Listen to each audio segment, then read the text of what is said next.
human being is. Thank you very much, sir. No, thank you. It's a pleasure for me to have an opportunity to speak at the conference. Ramaraju has been very kind to me. Once I had an opportunity to visit your college. Yes. Yes. It was You told me, several sir. years ago. Yes. In 2007. You told me, sir. Yes. Yeah, I think 2000. It was the Golden Jubilee celebration of IISc. Yes. Yes, sir. IISc, sir. Yes, sir. I think that that is when I visited Bangalore, and actually I have not visited before since then. Just unbelievable.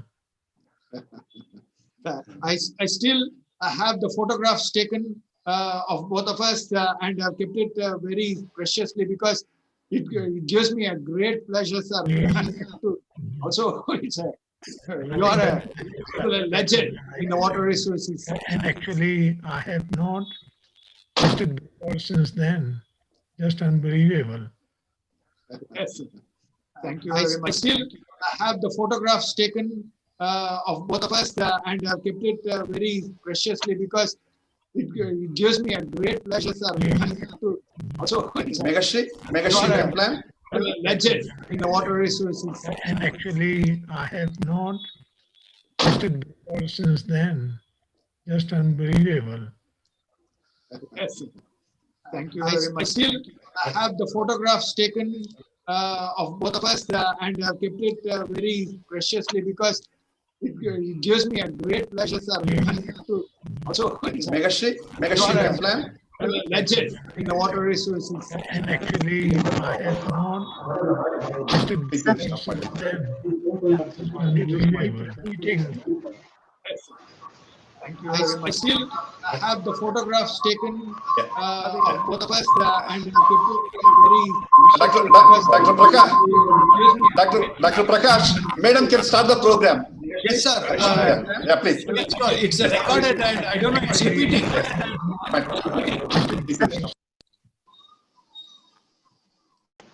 Madam, mute computer.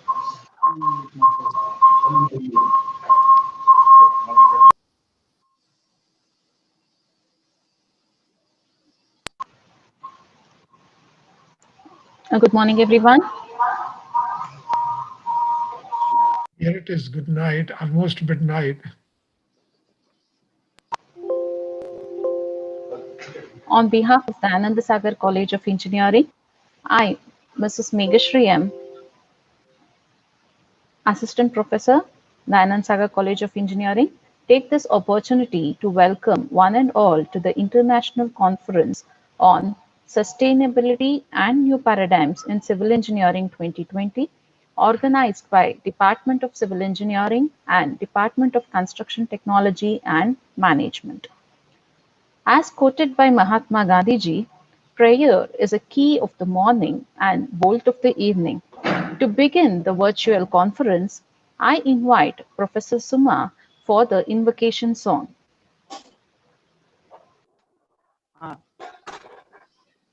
ಕನಾನ್ಯಾಕ ಕೈಲಿ ಏನಿಲ್ಲ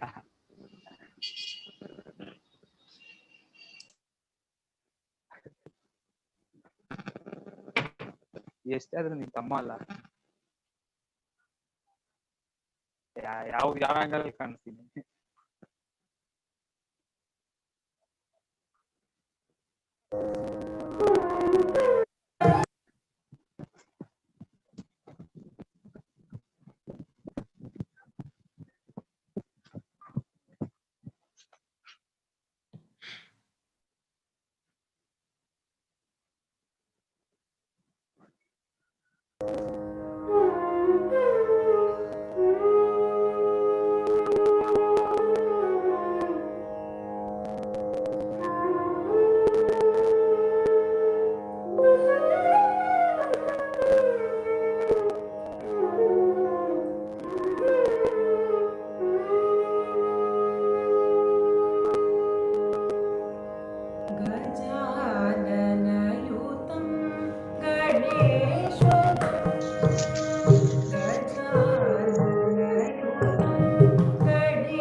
Thank you, madam.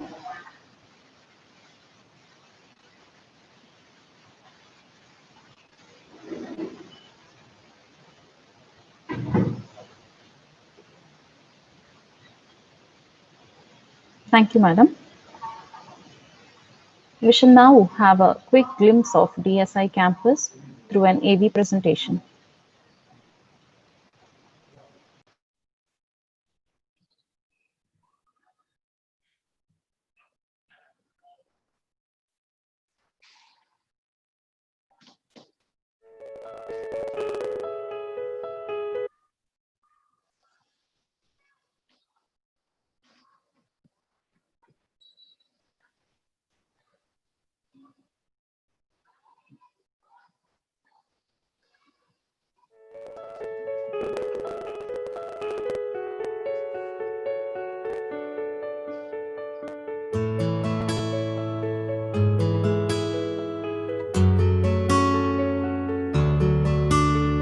Live the dream, seize the time, seize the day, make your way. Live the dream, seize the time, seize the day, make your way.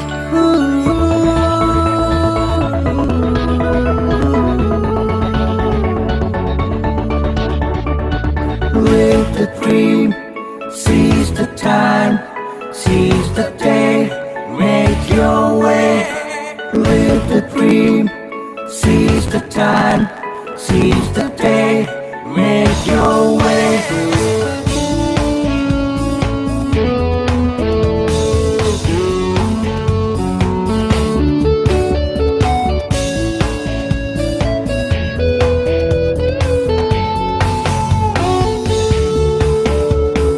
Be what you want, who you want, when you want to be. Do feel something that will always set you free. Now it's time to pull up the curtain, show them all that you're certain. Inspire, smile, make them see that life's a beautiful symphony. Yeah. Seize the time, seize the day, make your way. Live the dream, seize the time, seize the day, make your way.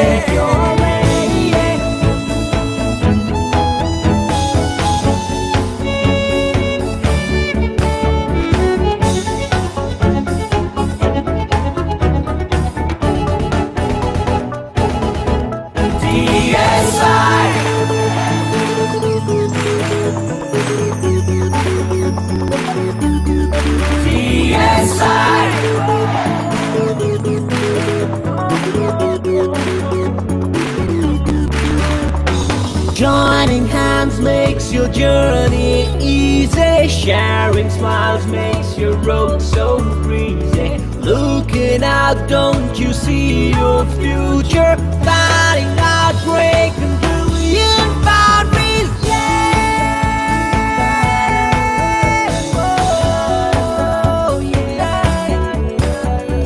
Joining hands makes your journey easy. Sharing smiles makes your road so breezy. Looking out, don't you see your future? Finding out, breaking through your boundaries. Live the dream, seize the time, seize the day, make your way.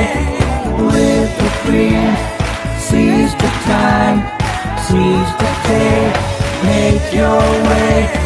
Live the dream, seize the time, seize the day, make your way. Yes, I.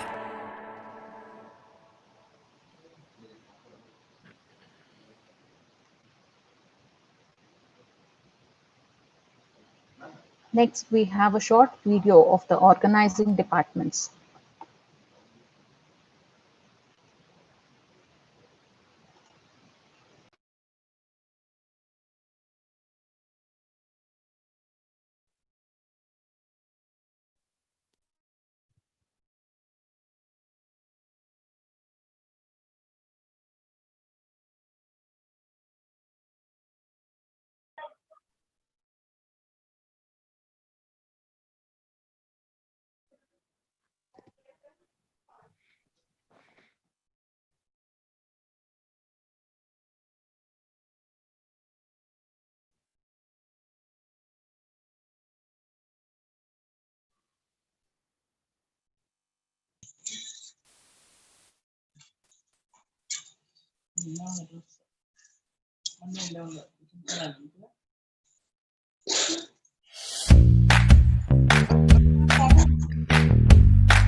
Now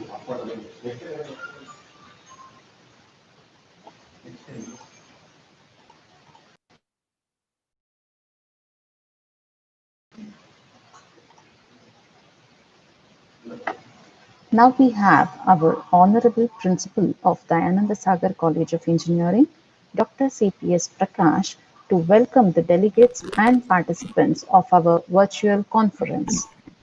Good morning.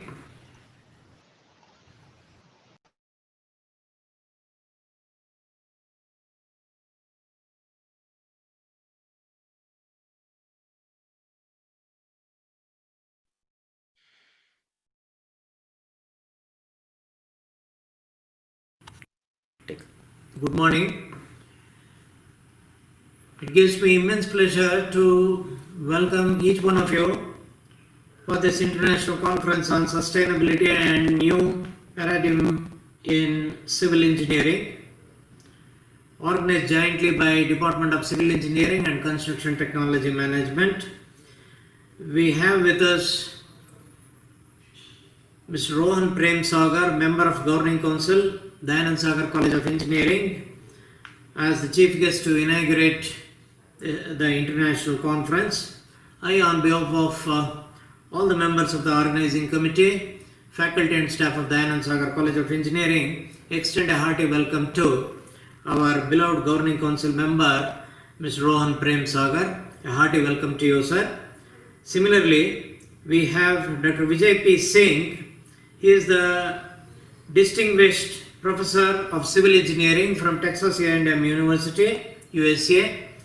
I, on behalf of all the members of the organizing committee, welcome Dr. Vijay P. Singh for this inaugural program.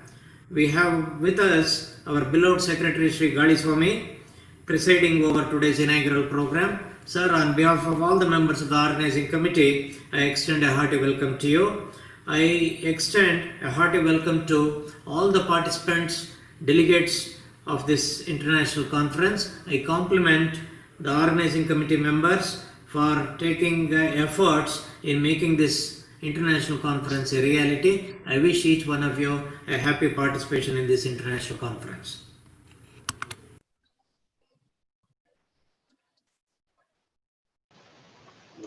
Thank you, sir. It's our privilege to have Mr. Rohan Prem Sagar, Joint Secretary, Mahatma Gandhi Vidyapita Trust, Bangalore, Member, Board of Governors, Dayanand Sagar University, Member, Governing Council, Dayananda Sagar College of Engineering, Director, Derby Foundation, and Director of Sagar Hospitals with us today.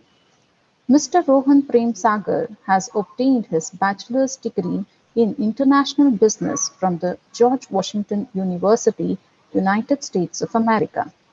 He earned his executive MBA from the London School of Economics and Political Science. He has also got PG Diploma in Digital Marketing and Value Investing from Columbia Business School.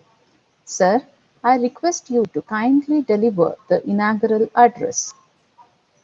On behalf of our institution, Dayanand Sagar College of Engineering, I extend a hearty welcome to all academicians, researchers, and students for this international conference on sustainability and new paradigms in civil engineering, organized by our institution.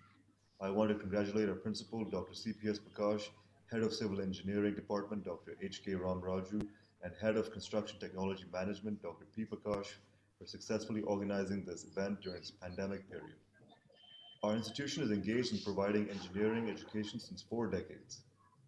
During this long period of 40 years, our institution has grown into a credible learning center, providing a great platform for students to demonstrate their innovative skills by facilitating excellent learning opportunities. Starting with foundation courses, our institution is not only providing graduate courses but also offers post-graduation as well as PhD courses. This is indeed a great achievement of our institution, and we are also known for our well-equipped labs and research centers. Our institution is also accredited by NBA and NAC with A grade, consistently achieving good NIRF rankings. I'm sure that we have created the right environment by organizing this international conference on sustainability and new paradigms in civil engineering. in which will be shared and new ideas will blossom to develop environmentally sustainable and durable technology and products which will help the mankind at large by providing a safe and healthy environment. Sustainable solutions have become the need of the day to preserve the depleting natural resources.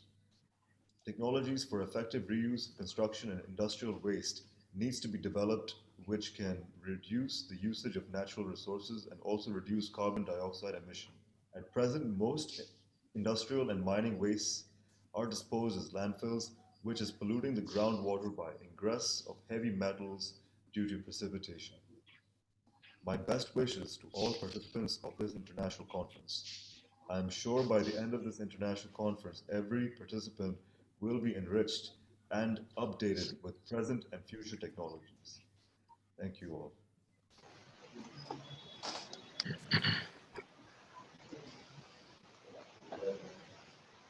Thank you, sir. I request Dr. H.K. Ramaraju, Professor and Head of Department of Civil Engineering, Dayananda Sagar College of Engineering, to give us an insight about the conference. Good morning to all. Respected Shri Rohan Sagar, Member Governing Council of and Joint Secretary of Mahatma Gandhi Vidyapita Trust, Dr. Vijay P. Singh, a well-known professor in environmental water resource engineering, in summary, so to summarize, in civil engineering, a senior most professor from Texas A&M University. He has agreed to deliver the keynote address. And Dr. C.P.S. Prakash, our principal of the Dayananda Sagar College of Engineering, and our beloved secretary, Shri Gadi Swami, Pitamaha of this institution, and my colleague again, Dr. P. Prakash, and my friends, and the participants from different parts of the world. Earth provides enough to satisfy every man's need, but not every man's greed.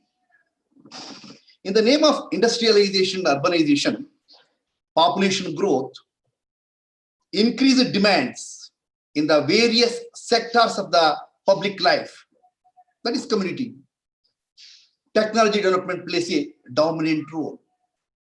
There is an urgent need to protect our heritage and traditions that are under threat. At this junction, I would like to tell some of the words of Dr. D.V. Gundappa, extracted from the Mankutimana Kagga. To be frank, we can easily tell that it reflects the principles of Ramayana and Mahabharata. That is what I can tell. Just I would like to tell some of the words of Mankutimana Kagga, which is in Kannada and Samskrita. Some of the Sanskrit words are also there. People can easily understand. 50ರ ದಶಕದ Dr. D.B. ಗುಂಡಪ್ಪನವರು he tells like this. ಮಂಕುತಿಮ್ಮನ ಕಗ್ಗದಲ್ಲಿ ಪ್ರಕೃತಿಯ ನವರತ ಮನುಜ ತಿದ್ದುತ್ತಿರುವಂತೆ ವಿಕೃತಗೊಳಿಸುವನಂ ಆಕೆ ಯಂಗಗಳ ಭೂ ಕೃಷಿಕ ರಸತಂತ್ರಿ ಶಿಲ್ಪಿ ವಾಹನ ಯಂತ್ರಿ ವ್ಯಾಕೃಚಸರೇನವಳ ಮಂಕುತಿಮ್ಮ. ಅಲ್ಲೇ ಮುಂದೆ ಹೋಗ್ತಾ ಎಸ್ ಹೊಸತನವೇ ಬಾಡು, ಹಳಸಿಕೆಯಲ್ಲ ಸಾವು ಬಿಡು, ರಸವು ನವನವತೆಯಿಂದ ಅನುದಿನವು ಹೊಮ್ಮಿ ಹಸನೊಂದು ನುಡಿಯಲ್ಲಿ ನಡೆಯಲ್ಲಿ ನೋಟದಲ್ಲಿ ಪಸರುತ್ತಿರೆ ಬಾಳ್ ಚೆಲುವು Mankutimma. Yes, God has given enough, not for selfishness and greediness. Technology solutions is not a major problem. A change of mindset is required for effective implementation of the technology. That is very, very important. Friends, here with overcrowding resource demands, at the same time the cities grow, urban environment is facing more pressure in their attempts to provide large urban populations with sustainable supportive infrastructures like food, water, safe roads, basic facilities which are very, very important. Advanced civil engineers, in sense, advanced civil engineers in the sense technology advancement. We have learned those things. Those engineers are now it is the need of the hour. We require them because there are several critical issues to be discussed. This international conference, sustainability and new paradigms in civil engineering, throws a light on several issues in the field of civil engineering, which is mother of the engineering branches. It is a broad discipline.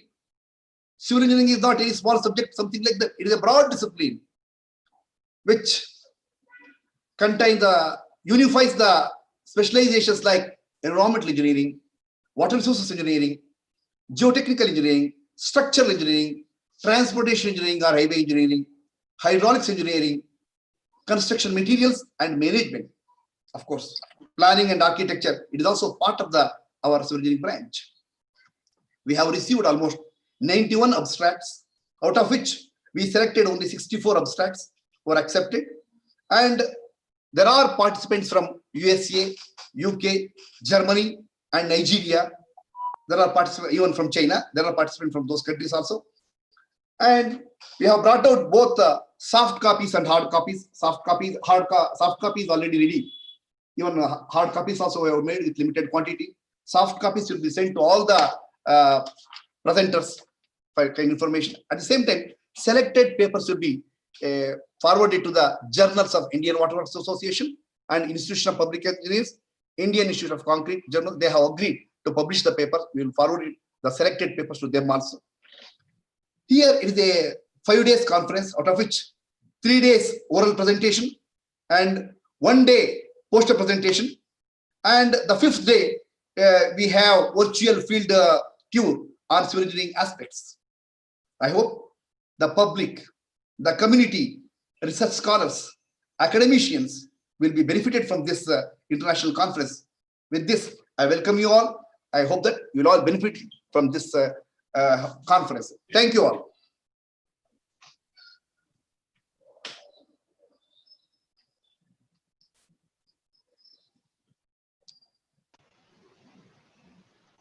Thank you, sir.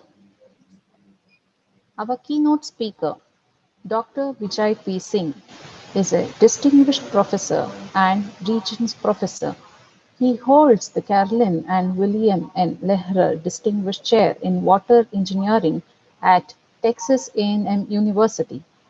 He is holding the post of president of various professional bodies like FARA, GBS Board, etc. He is editor-in-chief of reputed journals like Water Science and Technology Library Book Series, Global Water Resources Book Series, and Journal of Groundwater Research. He has supervised about 59 theses, 26 PhDs, and 33 MS theses. Sarah has authored 30 textbooks, edited 74 books, 114 book chapters, 1,313 journal articles. Sarah has to its credit 330 conference proceedings papers, 13 special edited journal issues, reviewed 51 books, 72 technical publications, and reports.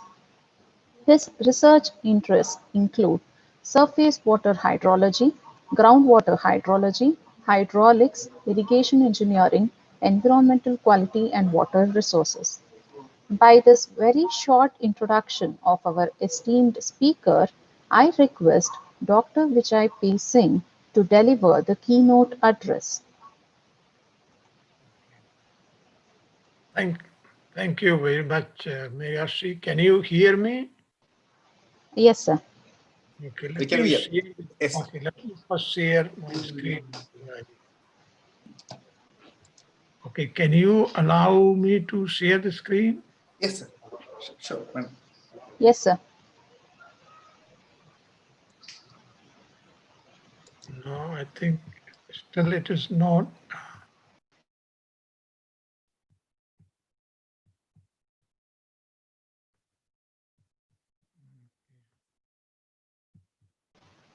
Sir, permission is allowed. You can share your screen, sir.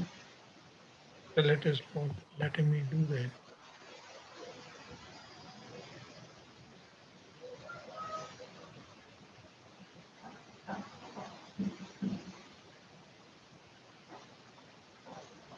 have to do multiple sharing, then it will allow me to share.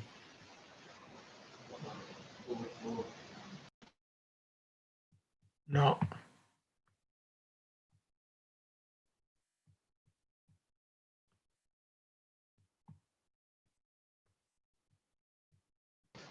Sir, can you please check once again now?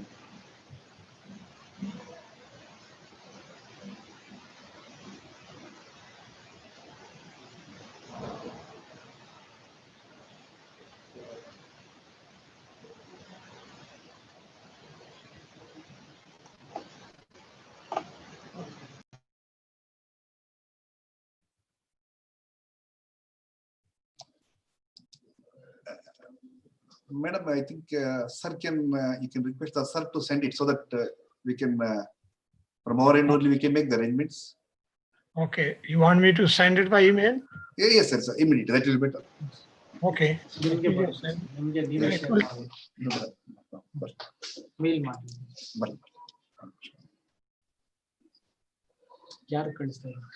So hkramaraju@gmail.com. No, yeah, I'm just sending you. It is. Okay. Yes, yes. Yeah, please. I've please. sent it. Thanks. HK Ramaraju.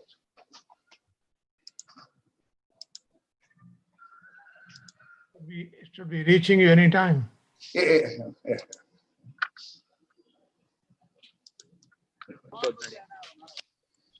ನೋಡಿಲ್ಲ Got it.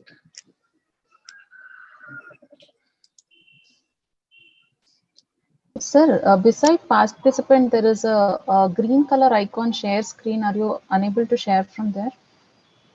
Yeah, In the about green color icon share screen, sir? yeah, that's what I do, but it is not letting me do. Not clear.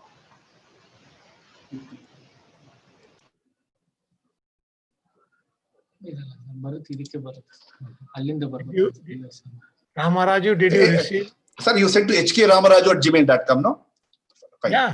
Yes. 1 minute. That's it.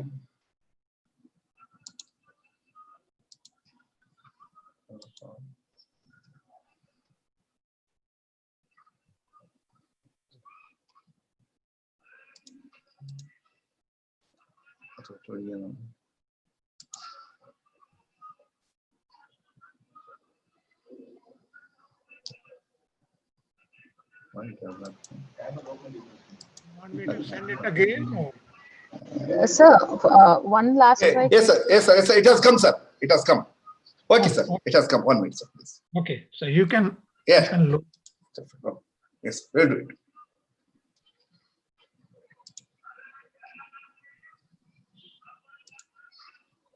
Usually it should allow me, but it is not letting me. So you keep the PPT open, share screen and press it, and again press share, it would come. Actually, it is sharing my screen. Now it has come. Yeah. No, it's okay. Fine. Okay, sir. Fine. Okay, so let me get started. It's almost midnight here, so if I fall asleep or tend to be sleepy, please bear with me. Thank you very much, Megashri, and Dr. CPS Prakash, Principal, Dayanand Sagar College of Engineering, Sri Rohan Sagar, Member GCDSI, Sri Galiswamy, Secretary, Dr. Ramaraju, Dr. P. Prakash, distinguished guests and participants.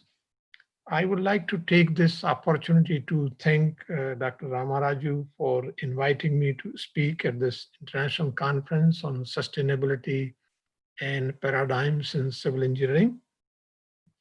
Today, I will speak on evolving landscape of hydrologic modeling,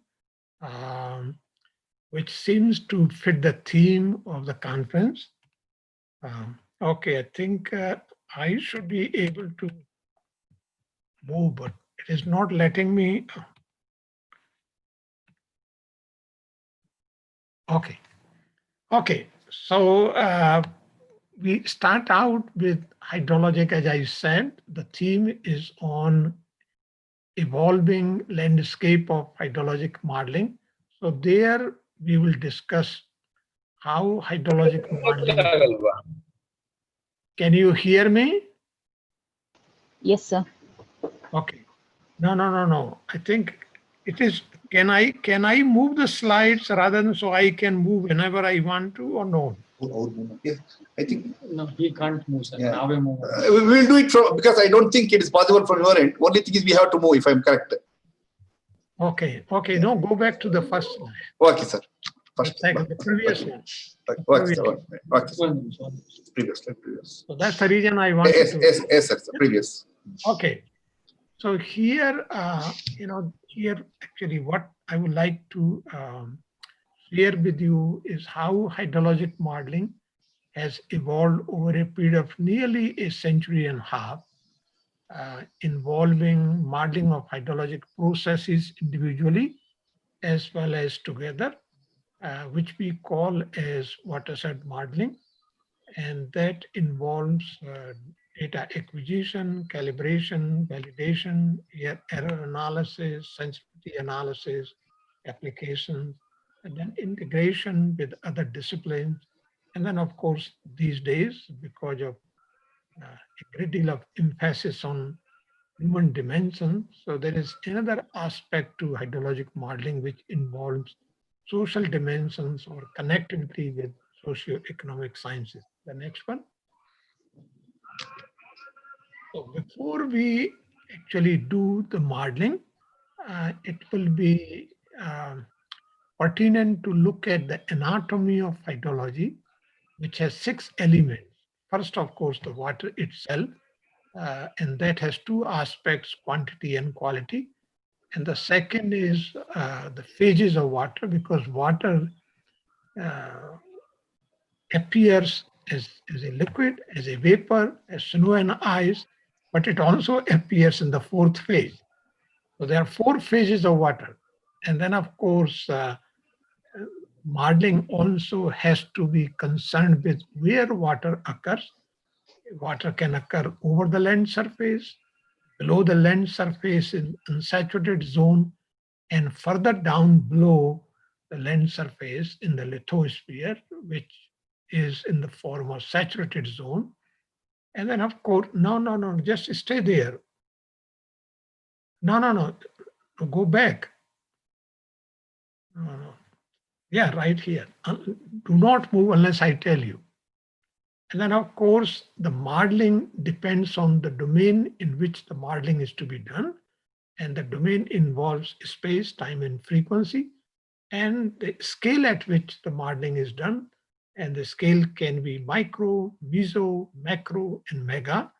And then, of course, there are 4 basically processes that are involved, which include the occurrence, the distribution, the movement, and the storage. So the next one.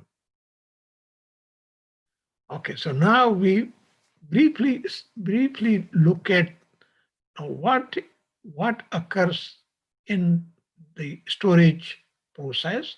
So water occurs in storage either above, on, or below the land surface. For example, water occurs in the atmosphere in the form of vapor.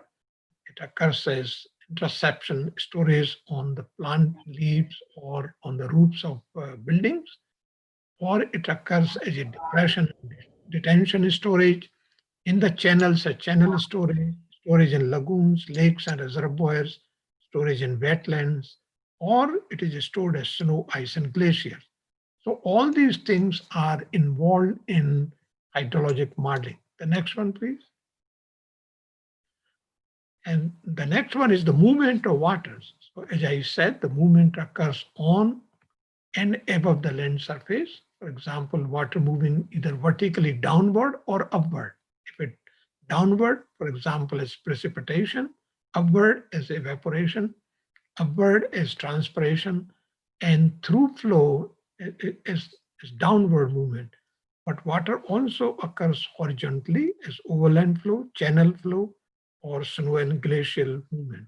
The next one, please. And then, of course, the water flow also occurs below the land surface in the unsaturated zone, or sometimes we call also soil water zone, and as infiltration, and below the ground surface is percolation, and then of course is interflow. And flow below the land surface in the saturated zone, it occurs either as base flow and groundwater flow. So the next one, please. Then there are connections among different hydrologic processes, and these are all connected through what is normally termed as hydrologic cycle, which most people are, at least they are a little bit familiar with. But hydrologic cycle essentially is a connection, it's a cycle connecting the atmosphere, the land surface or land sphere, pedosphere, which is the soil zone, lithosphere, which is the groundwater zone, and hydrosphere, which is the lakes and seas. Now, this is something that we have been emphasizing in our Hindu mythology for thousands and thousands of years in the name of Brahman. Brahman was essentially nothing but a continuum of atmosphere, hydrosphere, and of course the stratosphere. That's what Brahman was. Anyway, and then of course these hydrologic processes at a large scale are connected through precipitation, evapotranspiration, stream flow. These are the primary hydrologic processes that are dominant in the hydrologic cycle. The next, okay. So we will just spend only a little time because we don't have as much time. In the beginning years, the emphasis was on the development of component models.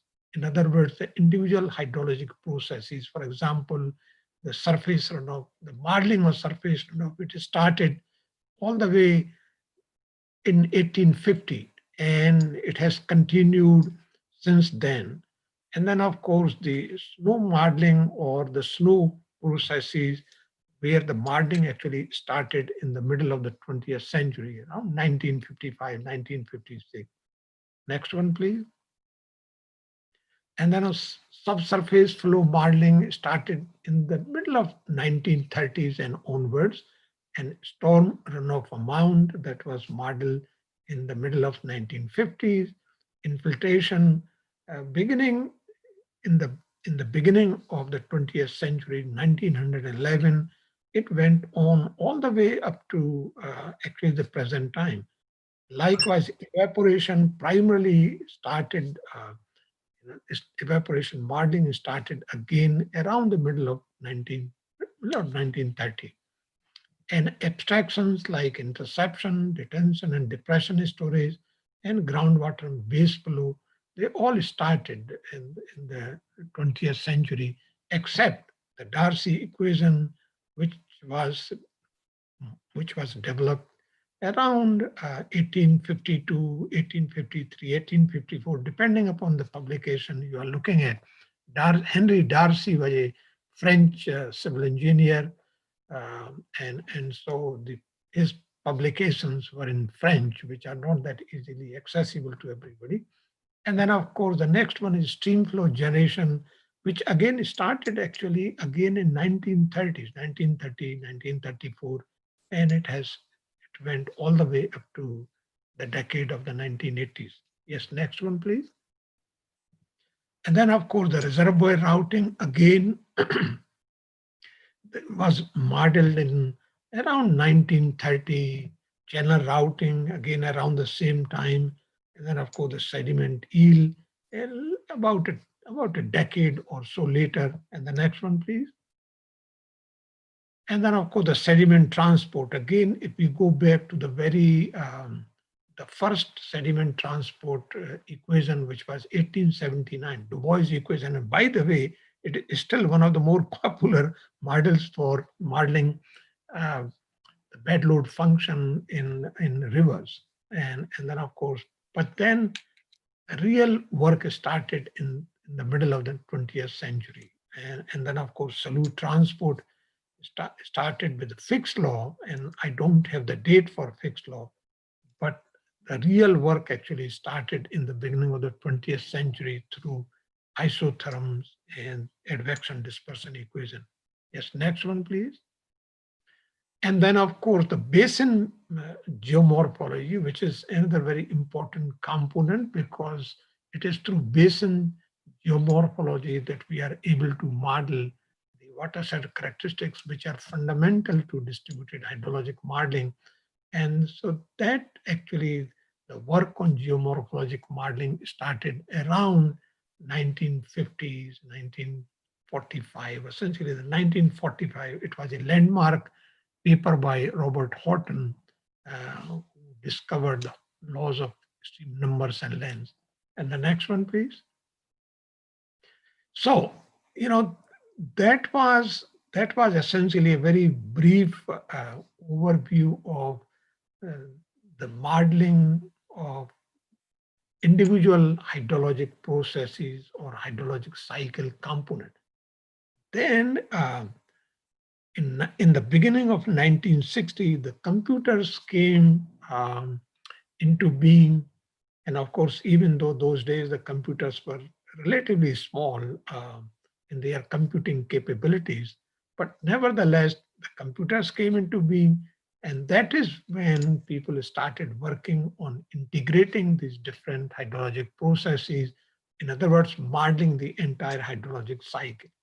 And that is when the watershed models or hydrologic models at the watershed scale started evolving. So, and then of course, other aspects needed for these models started.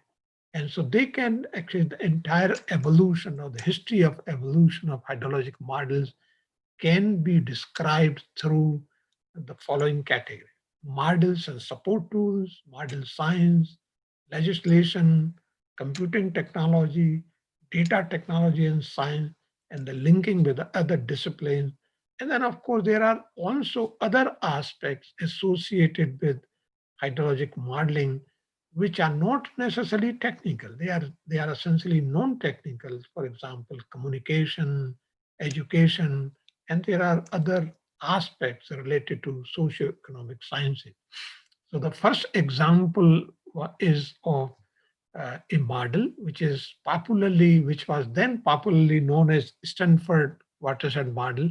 The first report came from Stanford University. It was actually a PhD dissertation by Norman Crawford, and that was published in 1962.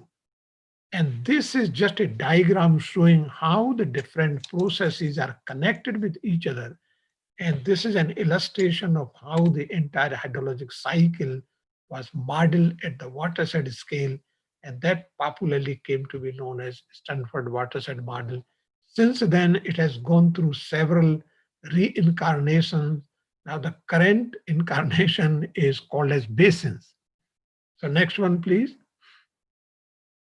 Okay, so with that, then as computers started becoming more and more powerful with regard to their computing prowess, many models started, a lot of people started working on developing models to satisfy their own needs, to address their own practical problems, almost all across the world. So I will not go over all these models, but I've listed these models, and these models were most of all these models on the first slide, they were all developed in the United States. Many universities started developing their own models. Many federal agencies started developing their own models because they have different needs. And obviously in natural sciences, which hydrology is, it is difficult to find one solution that fits all. So next one, please. And these are other models from some from the United States, some from other countries. Next one, please. This is just to show, and then the next one, please. And the next one. Okay, so, this is just a snapshot of nearly 50 or 60 models from all around the world, which are really more popular models, but there are approximately 100 watershed models that different people developed at different stages of their professional career. But one of the limitations of many of these models, with the exception of a few, is that they do not invoke the power of GIS technology. after all, watershed hydrology is a spatial science, and GIS technology offers a tremendous power of combining analytical or computational component of modeling with spatially distributed nature of the science, which is at the very heart of hydrology of modeling large areas. And this is just a few snapshots of some of the publications which actually describe most of the models that are, or at least most of the important models that have been developed over the years. Next one, please. So now let's start discussing the individual components of the evolution of hydrologic cycle models or watershed models, as I just say. So the first column in this graph actually provides an indication, and in between you see the bar, in between you see the graduating line, which shows actually the years during which a particular component received the most emphasis. So the first column describes the models and the support tools, the development of support tools. The second column describes the model science.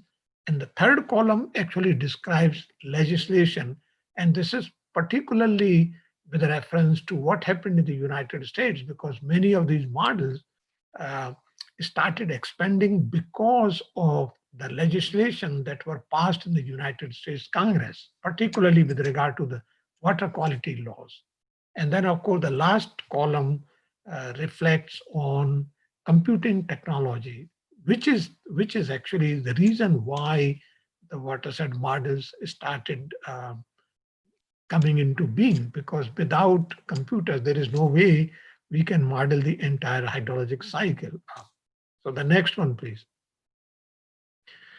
Okay, so the next part, of course, the hydrologic data, because these watershed models require a lot of data, and data, particularly hydrometeorologic data, topographic data, geomorphologic data, pedologic data, land use data, lithologic data, hydraulic data.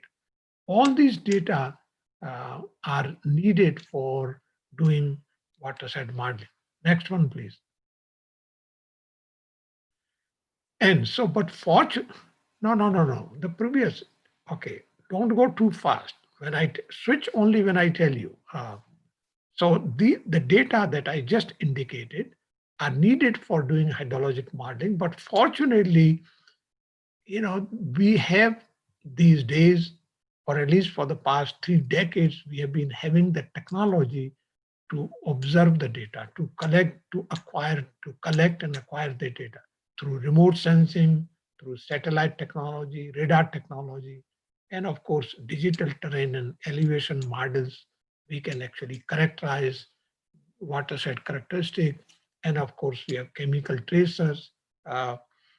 And we also, because once we collect volumes and volumes of data, we have to have means by which we can analyze. We can first process them, store them, or archive them, and then retrieve them. And so we now have database management systems which can easily accomplish all those tasks. Then we need the technology to process these volumes of data. That is where geographical information systems or the GIS technology comes into being. The next one, please.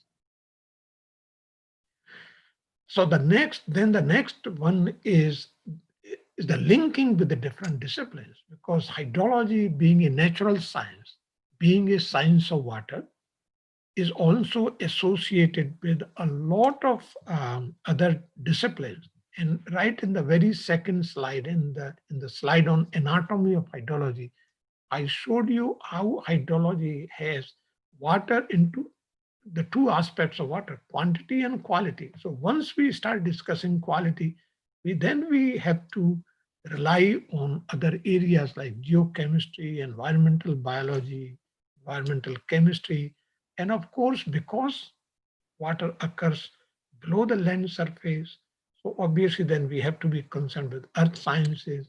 And because we need the water that we observe on the surface is generated by rainfall that occurs from the atmosphere. So we have to be concerned with meteorology and climatology And then of course, land surface, as I told you before, the land surface, atmosphere, hydrosphere, and of course, stratosphere, they are all connected. So we have to be also concerned with what happens to our oceans, because these oceans impact the weather phenomena. And then of course, since we do all this work for people, we just don't do for self-consumption, we do for the good of the society. So we also have to take into consideration the social science aspect, the economic aspect. And then of course, as engineers, as scientists, we don't make the decision. Somebody else makes the decision. The people who are in the government, they make the decision at the secretarial level, at the ministerial level. So we also have to connect these models for decision making, for decision makers. Next one, please. And fortunately, because of computing progress, because of linking with other disciplines, we are having newly emerging tools for hydrologic modeling, such as mechanistic tools we have data mining tools, we have uncertainty analysis tools, we have entropy theory, we have risk analysis. There are all kinds of other tools that have been developed. Many of these tools have been developed outside of civil engineering, but they are very important. And so we rely on the tools developed in areas outside of civil engineering. The next one, please. And of course, we, to continue these tools, we have techniques for multivariate stochastic analysis, which we need for doing hydrologic modeling. For example, if we want to design a project for flood control, or an insurance company wants to set the premiums, they have to be concerned with more than just the peak discharge, which normally we use for designing dams. They have to be concerned with the duration for which the flooding will occur, and of course, how frequently the flooding will occur, and so on. So we need multivariate stochastic analysis, and for the past 2 decades or so, we have been having the Kapula theory related models. Now, of course, the intelligence systems are coming into being. For example, artificial neural networks, fuzzy logic, and so on.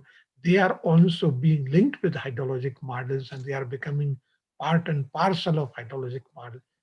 We are having optimization algorithms, decision support system, data collection and mining tools. And so we are having all these tools at our disposal, which we did not have 50 years ago or 40 years ago, and some not even 30 years ago. The next one, please. So as I said, we have the tools, we have the understanding. Now the question is, what do we do these, what do we do these tools, these models for? These models are used not only for doing civil engineering design, but for doing much more than that. And these models are very helpful in addressing the grand challenges of the 21st century. And the grand challenges pertain to water security, food security, energy security, environmental security, ecological security, health security. In other words, they deal with life security. And these models can play a very fundamental role in addressing the issues related to life security or these individual securities. Next one, please. But one of the things that we are having a problem is communicating what we do to the people or to the decision maker. So for example, we have a difficulty on communicating on the occurrence of extremes. Most people do not know what hydrology does and why it is needed. And we do not know what the likelihood of a particular hydrologic extreme is in a given area. We do not communicate the roles and responsibilities associated with the hydrologic extreme risk reduction and response. So there are needs of those people who are unable to protect themselves, and the need is for the messages that are continually lacking to be conveyed. And these messages do not stick nor the last, so they have to be regularly repeated even to the same audiences. So the communication or the lack of communication is a major problem. For example, whenever there is a flood disaster occurring anywhere, not only India, in the United States as well as, that is when the entire bureaucratic machinery gears up. But the machinery does not gear up before the event is going to occur. Next one. And then, of course, there's another issue is skilled of professions or skilled profession. While there is opportunity to improve hydrology and hydraulics and structural analysis tools and models, the tools available are mostly sufficient for the need. What is lacking is experience and competence to use these tools appropriately on the most complicated projects. Identifying the right individuals and teams for unique tasks and convening multidisciplinary teams with these special skills is a continuing issue and provides the rationale for the engineering, environmental, and social science professional fields to manage themselves and identify credentials, recognizing those with advanced education and experience. Next one, please. The third aspect, which is very important and which is really not technical, again, is education. In many cases, people are unaware of what hydrologic modeling is for. They have little idea as to the risk associated with hydrologic extremes. They expose themselves and their families to, while in other cases, people are intentionally ignorant so others can assume responsibility for their risk. This frequently happens in our country, unfortunately. Everybody blames everybody else. Everybody holds others responsible, but not themselves. So education is an essential long-term measure. But for education to make a difference, it needs to be part of the K-12 education system. Education limited to project-specific town halls and briefings to elected leaders is not achieving any significant change in societal behavior. Next one, please. So the next challenge then is there has to be a shift in paradigm. So the first point is, how do we want to develop as a society, as a community, as a nation, as a civilization? If we look at the way we have been developing, the development is entirely concentrated. It is versus distributed. Now look at what is happening. The cities are turning into mega cities. There are all kinds of problems. There are traffic jams, there are social upheavals, there is violence, there are all kinds of issues, primarily because, and then of course, we run out of facility. By the time the government upgrades a facility or builds a new facility, the population already balloons and which outpaces any development that occurs. And then of course, people start blaming the government and so on. But the problem, neither the government nor the public is willing to address the very basic fundamental question as to how do we want to develop ourselves? Do we want to develop as we have been developing mega cities, or we would like to distribute the development so that many of these problems will automatically disappear, and consequently, the hydrologic modeling will also have to undergo metamorphosis, because this modeling also depends upon the way the development is occurring. These things are intertwined. There has to be a better connect between decision makers and stakeholders. Many times we make the policies thinking that this is in the best interest of the public, but not necessarily. Now look at what is happening in the name, or in these days we are witnessing, and of course sometimes I read Z News. Look what a farmers movement. Even though the policies promulgated by the government or approved by the parliament may be quite good, but if the farmers had been taken into confidence and they have been taken under advisement, perhaps this entire problem would have been avoided.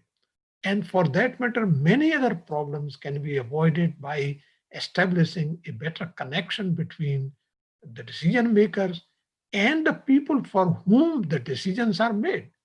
There seems to be a contradiction here that often the people for whom the decisions are made are not consulted as robustly as they should be. The third aspect is, as I said before, there must be an a priori planning and management. In other words, which constitutes what I call as proactive approach versus reactive approach. And this is particularly true in the case of natural disasters, particularly like hydrologic disasters, floods and droughts or fires or extreme winds or hurricane or cyclones. We have to have a proactive approach, not reactive approach. And then we can if we did that, then many of the issues can be resolved. Certainly, natural disasters cannot be entirely eliminated, but their impact can certainly be mitigated with a little bit of forethought and a little bit of better planning. Next one, please. So in hydrologic modeling, then of course we also have to, this is a challenge, that we have to make hydrologic models more user-friendly. A model should be such that a person not necessarily trained in hydrology should be able to use it. Just like electrical engineering or automobile engineers have done. You don't have to become an automobile engineer to use a car or to turn a fan on.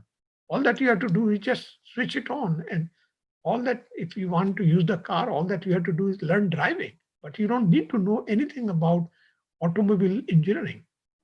The same thing has to happen to hydrologic models if we want to make a real impact on the society.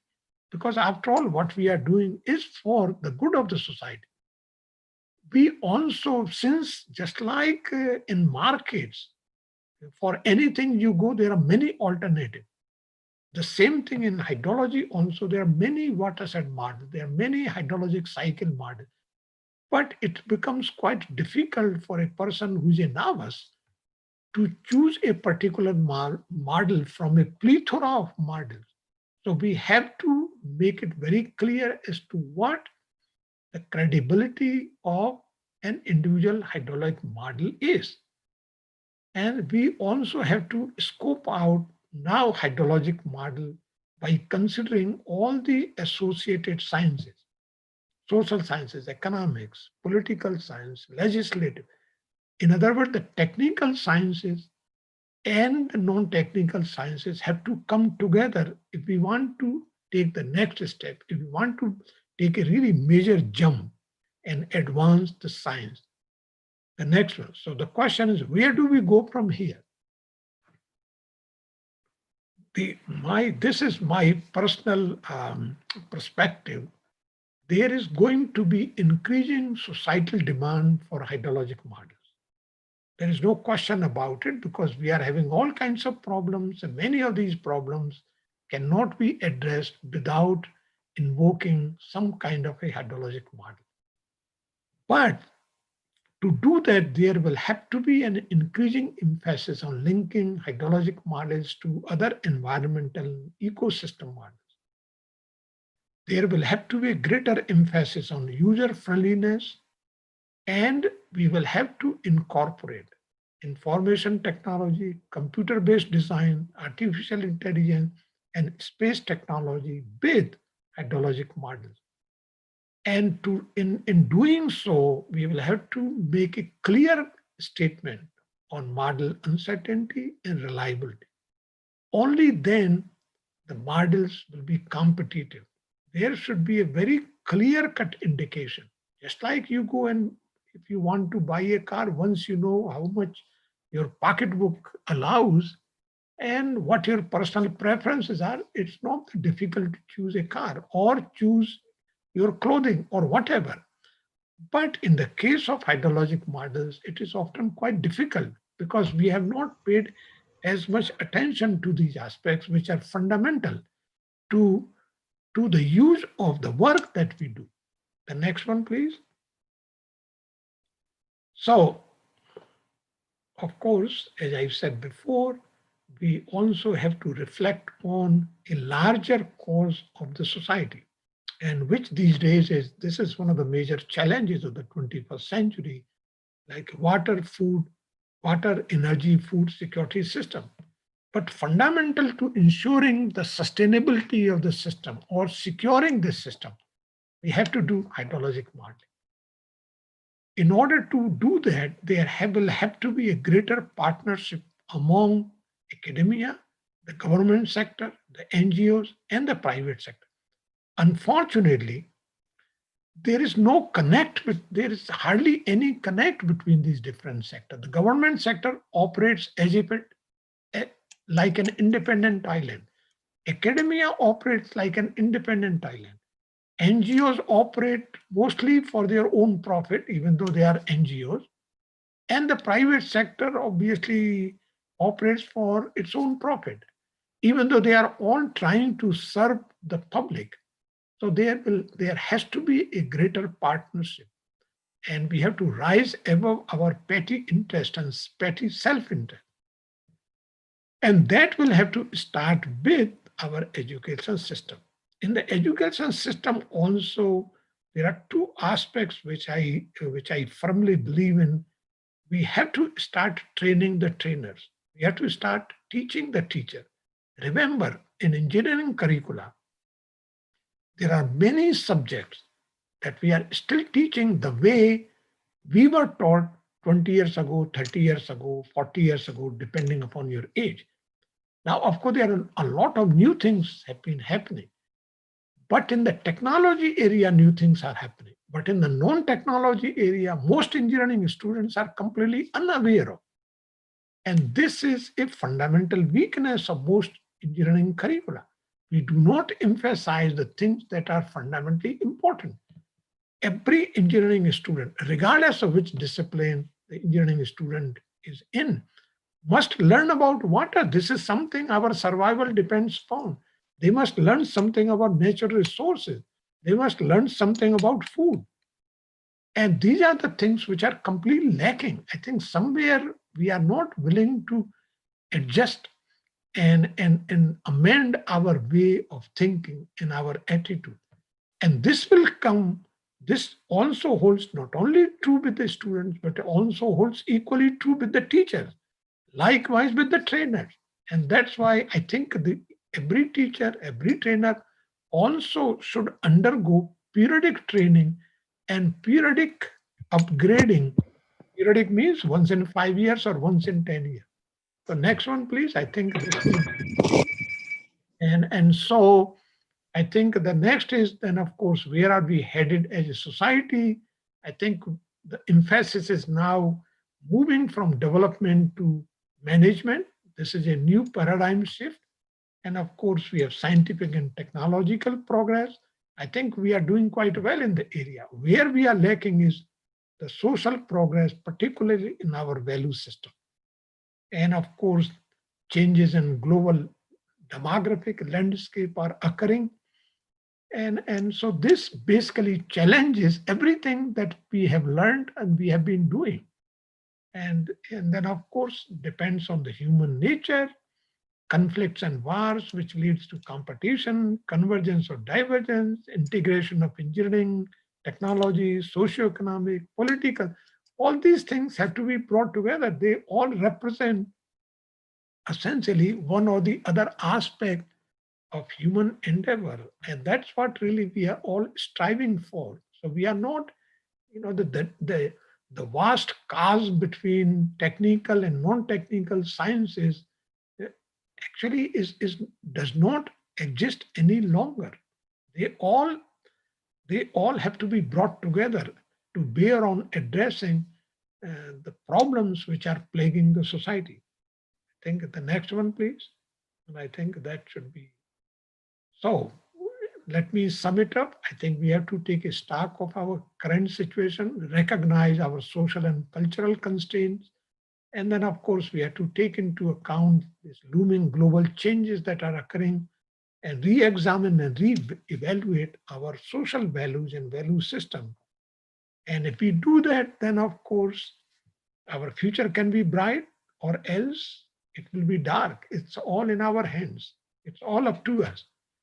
And with that, let me once again thank Dr. Ramaraju and all the distinguished guests on who address or who are going to be addressing the participant.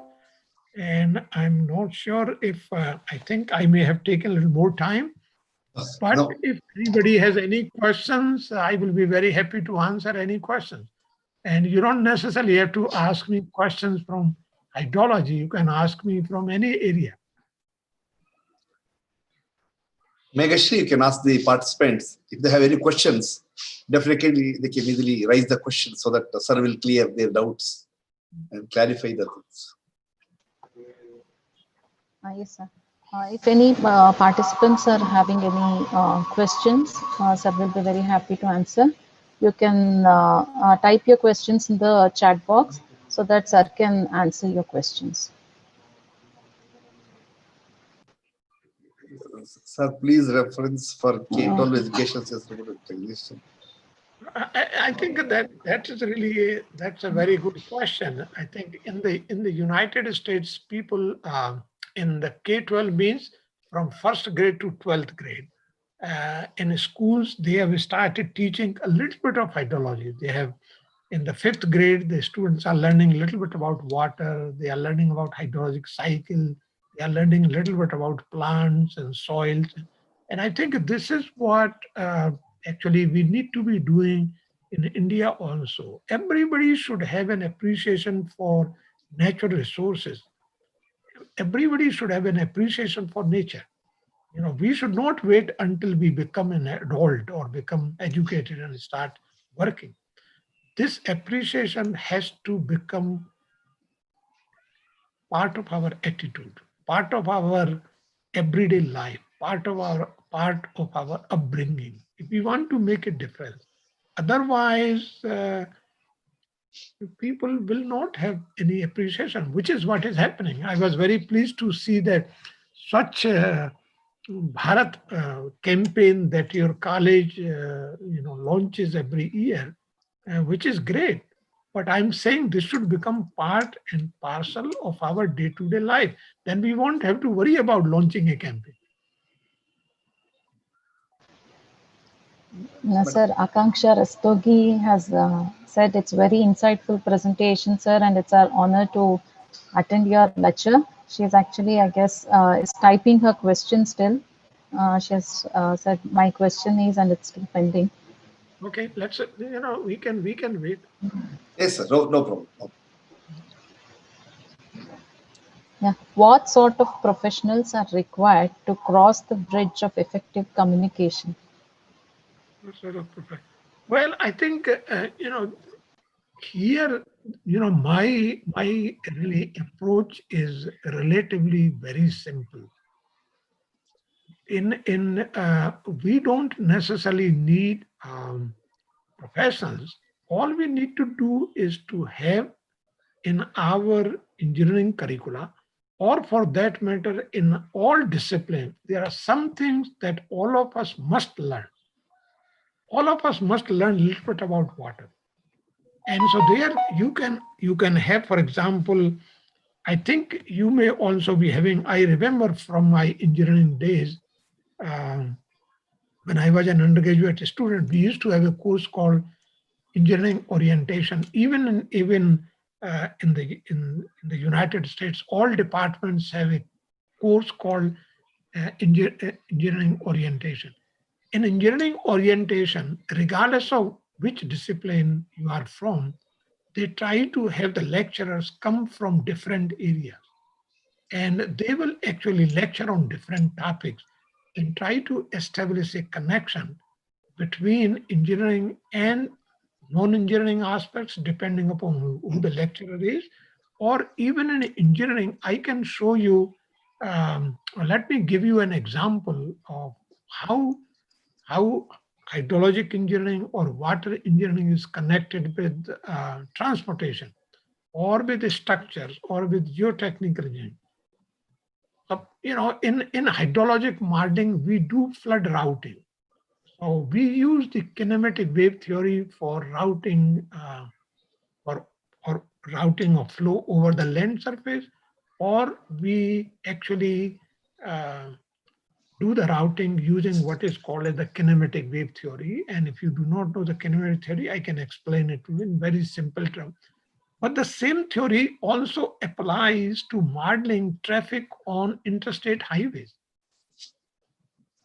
And the same theory will also apply in chemical engineering, where they also do work on chromatography. Likewise, you might wonder what the kinematic wave theory is. So let me explain in very simple terms. Kinematic wave theory actually is a theory which does not take into consideration directly the forces. It is expressed by a unique relation between flux and concentration. Even though flux and concentration may be described in terms of forces, that's a different matter. But the kinematic wave theory assumes a unique relation between flux and concentration. So in case of, for example, in case of water, if you consider the flow in a river, the flux is really nothing but volumetric discharge per unit cross-sectional area, which is the same thing as the velocity. And concentration is nothing but the depth of flow. In the case of highway, what is concentration? The number of cars on a unit length of the highway. That is concentration. And the discharge or the flux is the number of cars passing through that unit length of the highway per unit time. That becomes flux. So the flux can be defined in many ways. Flux can be momentum flux, energy flux, any quantity on a volumetric basis per unit area, per unit time, or even volumetric basis per unit time can be considered a flux. A momentum flux you can define, energy flux you can define for water quality, for sediment, for water, you name it. And so this is how seemingly disjointed disciplines can be brought together, can be integrated, because they all employ similar equations of mathematical physics. Okay, I think the another question is, what is your comment on recent climatic changes happening in India and their causes? You are asking me a question, and I will be happy to share with you my thinking. Of course, the climate change that is happening in India is not unique to India. It is happening all over the world. As I told you before, we have been discussing about, in our scriptures, we have a concept of Brahman. There, the concept was, and if you remember, in our country, whenever we do anything, we always worship water, we use water, and we always, in North, we have mango leaves and banana leaves we bring, and then we do the puja. And then we bring the soil. So we worship the soil, and then we put the fire. So we worship the fire, we worship the soil, we worship the water, and then of course, we worship the air. So there is a sloka in Ramayana. It says, Chitijal Gagan Pavak Samira Panchatvatya Adham Sarira. Our body is made up of these 5 elements. Chit means soil. Chit Jal means water. Gagan means ether or sky. Chitijal Gagan Pavak Samira. Pavak means fire. Samira means wind. So those are the 5 elements of which our body is made. That's why in all Hindu traditions we always bring these 5 elements and worship them. We have forgotten the whole purpose of doing it. We only have become more orthodox in terms of following the tradition and losing the sense of doing the tradition in the way we do it. The purpose was so that we respect the nature. And we are not respecting the nature. And that is exactly the cause of climate change. But India is not alone responsible for causing the change. It is the entire world, primarily the developed countries, that are responsible, because they are the ones who are polluting the nature, or who have been polluting the nature for the past 70, 80 years, since the birth of Industrial Revolution. And then, of course, we are also making our contribution to climate change by a way of cutting of forest or deforestation, and of course changing the landscape, and of course generating a lot of carbon monoxide, carbon dioxide through agricultural practices, through the way we do cooking in the cities. And again, all this thing is because of this ballooning of population in the cities. That's what I say. Why do we have to have all the facilities in the city? I don't understand this logic. Why can't we have distributed? Why do we? This is only because the people who are in the position of making policies want to have all the facilities at their disposal. They don't really care what is happening to the rest of the public. They care only for their interest. And that's the reason they want to have all the universities in Bangalore, all the medical facilities in Bangalore, all the roads, everything should be in. Why should be in Bangalore when the rest of the population, much greater than, lives in small places? This is one of the nice things which they did in the United States, even though now they are deviating from this paradigm. They established all agricultural universities in the middle of farms. Look at India. We have agricultural universities in Bangalore. Where is agriculture in Bangalore? I don't understand the logic here. The same thing, most agricultural universities, barring a few, except Pantanagar, they are all located in the middle of major cities. That is where I think, so all these anthropogenic changes that are occurring, to answer your question, are certainly contributing to climate change, and climate change is going to occur. It's going to cause havoc. We have already started experiencing in terms of increased frequency of extremes, floods, drought. I come from Agra. In Agra, in my city, I never witnessed extreme rainfall accompanied by tornado-like wind. For the past 4 years, every time when the farmers are harvesting their crops, the heavy rains come accompanied by very tornado-like wind. So they end up losing everything they were. Okay, I think they are saying, are we exaggerating the natural disaster using multivariate and the Kapula? How can we convert? No. I think this is, look, Kapula does not exaggerate multivariate analysis. No. Kapula is only a technique doing multivariate stochastic analysis. So, so the reality is reflected by data. You can fit the data. The Kapula has no way of exaggerating or de-exaggerating. The Kapula does it's just a tool. So I don't think we can blame the Kapulas or blame any technique. If we don't like it, we don't have to use it. We can use other technique. So let's not blame the technique. Let's not blame the mathematics. Let's blame ourselves for doing what we are doing.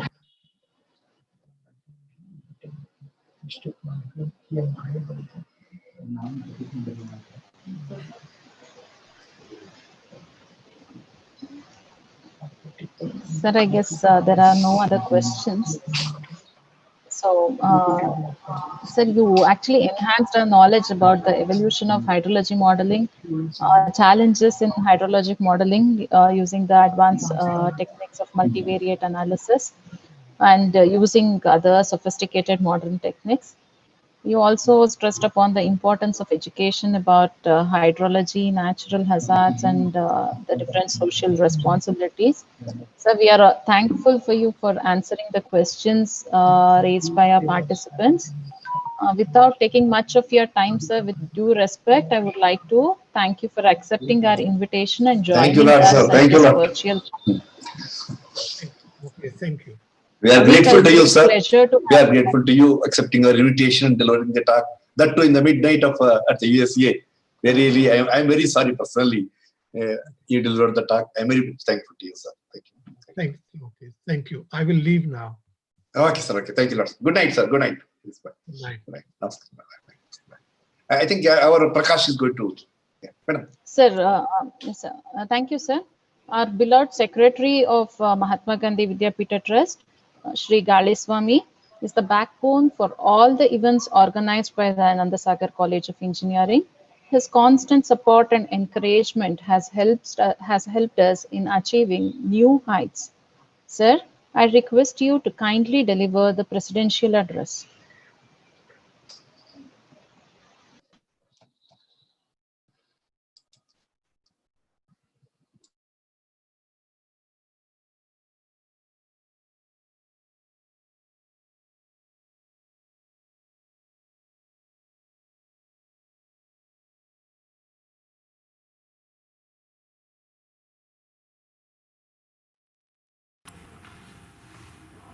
Good morning.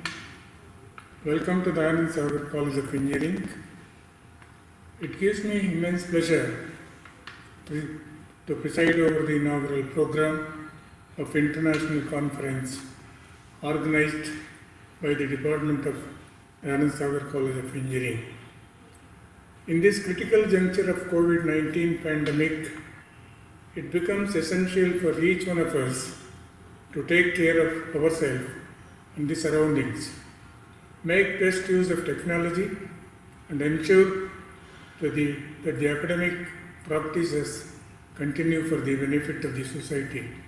I hope the international conference would provide an opportunity to the research scholars to present their work and to interact with fellow researchers through strong networking opportunity developed through the international conference. I wish all the participants of the international conference a happy interaction and compliment all of our faculty coordinators, HODs of the departments, and the principal for organizing this international conference. Thank you. Thank you, sir. As we are approaching the end of conference inaugural function, I request Dr. P. Prakash, Professor and Head, Construction Technology and Management Department, to thank the delegates and participants of the virtual conference. Good morning, sir. I, Dr. Prakash P., Construction Technology Management Head of the department. It gives me an immense pleasure and an honor to give the vote of thanks. First of all, I want to thank Professor V.P. Singh for accepting to be the keynote address. Thank you very much, sir. In spite of it being very late in the night there, you have delivered a fine lecture on hydrological modeling. Thank you very much.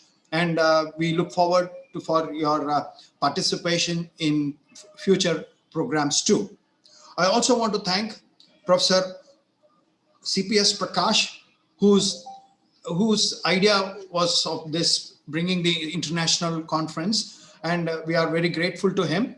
And I also thank our beloved member secretary of DSE, Rohan Sagar, for coming over to this program and in spite of his busy schedule. I also thank Professor and our General Secretary, Tintisha Sagar, as well as Rohan Sagar, for accepting to be the being in the international conference. I thank our beloved Secretary, Shri Galiswamy sir, for being in this program and going through the entire keynote address of V.P. Singh. Sir, this is a very good opportunity for most of our beloved teachers as well as students to go through this hydrological modeling, which the keynote address was given by V.P. Singh sir. And I also thank our chief patrons for their supporting this program, Dr. D. Hemachandra Sagar, Chairman DSI, and Dr. D. Premchandra Sagar, Vice Chairman DSI.